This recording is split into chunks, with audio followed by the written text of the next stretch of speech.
자, 오늘 다른 데서 하지 않는 단독 내용 진짜 말합니다. 이거 진짜 단독이고요. 물론 뭐 윤석열 대통령이 부정선거 프레임 띄워서 구구 정치 세력화 노린다. 이 내용이 단독은 아니지만 이게 오늘의 주제인데요.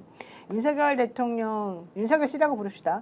윤석열 씨가 부정선거 프레임 가지고 난리를 치고 있다는 이 얘기 나왔잖아요. 그래서 결국 그거를 구체적으로 어떻게 실현할 것인지, 실제 선관위에서는 이 상황을 어떻게 보고 있는지 우리가 싱크도 준비했고, 또 여러분들 정말 모르는 중요한 내용도 하나 있으니까요. 귀를 쫑긋하고 들어주시기 바랍니다. 지금 박재민 평론가님, 윤석열 씨는 부정선거를 해소하기 위해서, 부정선거 의혹을 해소하기 위해서 계엄을 한 거다, 이러면서 당위성을 지금 주장하고 있는데요. 사실 많은 사람들이 비웃고 있는 부분이 있거든요, 이 부분이. 근데 왜 이렇게 끝까지 할까요, 이분은? 뭐 일단은 소신인 것 같아요. 오래된 소신인 것 같아요. 이 사람이 대통령 되기 전 2021년에 이준석 대표를 만났을 때도 부정선거를 뿌리째 뽑아야 된다. 네. 뭐 이런 이야기를 했다고 하고요. 그리고 지금에 와서는 소신 플러스 해가지고 자기 지지층을 모으기 위한 전략인 것 같아요. 사실 우리 극렬 지지층 또는 뭐 강성 지지층 이런 표현을 씁니다만은 네. 그런 사람들이 소수라도 가지고 있는 것이 정치인한테는 위기의 순간에 가장 자산이 됩니다. 그런 상황에서 내가 강력한 어떤 지지층을 형성함으로 인해 가지고 극단적인 상황에 이른바 폭동이라도 일으킬 수 있다. 뭐 있지 않습니까? 이런 광신도적 상황을 나는 끌고 갈 수 있다. 이런 걸 하고 싶어서 지금 전략적으로 더 메시지를 내지 않나, 뭐 이런 생각이 듭니다. 전략적으로. 근데 이런 얘기를 하면 할수록, 그리고 대통령이 자기가 선거를 통해 갖고 당선된 대통령이 부정선거 프레임을 내세운다는 거는 자기 부정이고 약간 자아가 분열된 사람들의 행동이다, 이런 얘기도 하던데요. 그러니까 뭐 세 가지 측면이 있지 않습니까? 이제 본인이 2022년도 대선에서 승리했잖아요. 네. 선관위가 관장하는 선거를 통해서, 그리고 그 다음에 바로 지방선거에서도 압승했었잖아요. 근데 2024년 총선만 문제가 있다? 이거 좀 말이 안 되는 거 측면 하나 하고요. 또 하나는 선관위 사무처장이 자기 대학 동기예요. 네.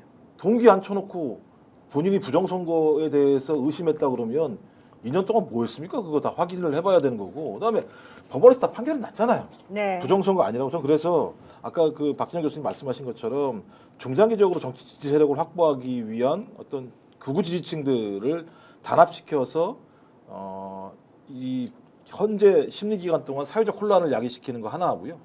또 하나는 선관위 침탈이 대단히 중대한 문제잖아요, 이게. 그렇죠. 그러니까 위헌위법적인 상황이어서 이후 제가 볼 때는 이 헌재 심리할 때나 아니면 재판 아니 수사가 벌어질 때 이 선관위 침탈의 하나의 명분으로 이렇게 좀 삼으려고 하는 것이 아닌가라는 생각이 들어서 다각적인 모색을 하는 것 같다는 생각이 들긴 합니다만, 상식적인 국민이라면 대통령이, 그러니까 윤석열이 계속 이 얘기하면 윤석열이 정신이 이상하다고 생각하는 거지 이 얘기를 믿을 수 있겠습니까? 저는 그래서 제가 가면 갈수록 이 사람들 정신 못 차리는 상황으로 가고 있다 생각이 들어요.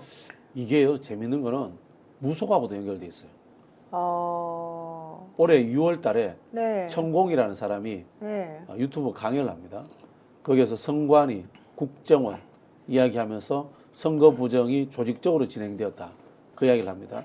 그러면 이제 우리가 아까 질문했는데, 그러면 2020년에 대통령 선거에서 윤석열은 어떻게 이겼느냐? 원래 더 이길 거였다는 거예요. 7%, 8% 이길 건데 부정이 있어가지고 0.7%밖에 이기지 못했다. 이런 생각을 하고요.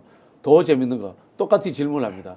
윤석열이 그러면 대통령이 되어가지고 선관위원장, 사무총장, 국정원장 다 임명했는데 아직도 선거 부정이 가능하단 말이야? 이런 질문을 하니까 무슨 이야기를 하냐면요. 중간 간부들, 50대 중간 간부들은 전부 다 주사파 출신들이기 때문에 국정원이나 선관이나 그 사람들이 넓은 네트워크를 형성해가지고 네. 우리나라의 이 뭐라고 합니까? 반국가 세력, 좌파 세력으로서 선거 부정을 저질렀기 때문에 위에 간부 한 명 꼽는다고 해서 해결되지 않는다. 이런 식의 이야기들을 해야 됩니다. 이게 나름 오래된 기간 동안 쌓아 올린 본인들의 논리 구조고 나름의 이 뭐랍니까? 추론의 시스템이에요.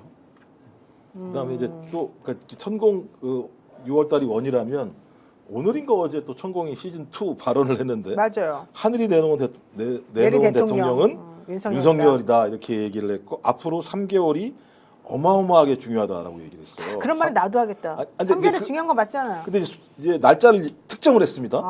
이때까지 힘들었던 것은 동지를 기해 하늘에서 판결을 낼 것이다. 동지가 12월 21일이더라고요. 네. 12월 21일이니까 3일 후부터 별 변동이 없다면 천공 얘기는 다 거짓말이다라고 얘기할 수 있고요. 그다음에 또 한 얘기가 뭐냐면 100일 동안 내 자신을 다 공부해야 한다.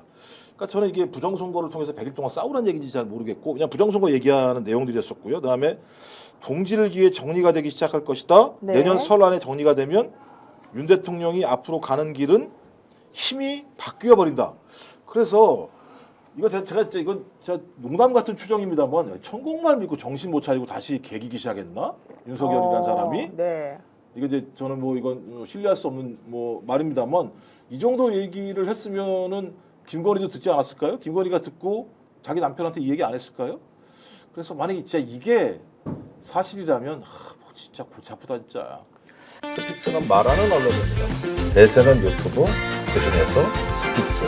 좋아요, 댓글, 구독, 알림 설정. 여러분이 저희를 사랑해 주시고 우리가 여러분을 사랑하는 4가지 방법입니다.